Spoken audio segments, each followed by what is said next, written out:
para, amen. Nag-aaral tayo para matuto. So lahat ng gustong matuto, taas ang kamay.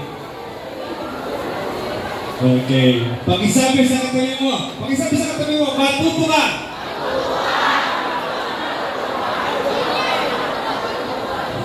Alam niyo ba na mayroong dalawang kahulugan? Yung sinabi mo doon sa katabi mo, ulitin mo, matuto ka.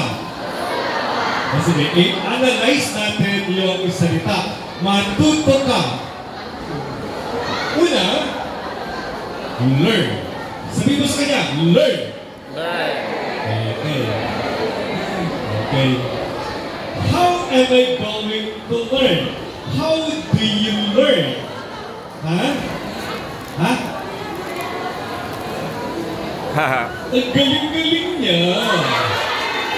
Sabihin nga natin, sabi-sabay, ang galing-galing niya. Okay. Sabihin mo, sana all. Okay. Yun nga, if you want to learn,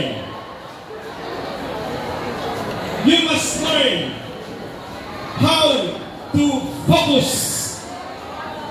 Diba? Sabi niya kanina, kali-kalino, sabi niya, tutok. Tutok. Saan ka nakatutok? Sus Mariosep. Magang-maga pa lang, ano na hawak mo?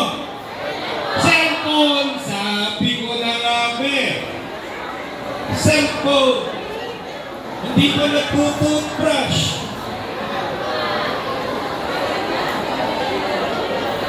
Sabi nga natin, So, asa na? Asa messenger. Sino hindi hintay?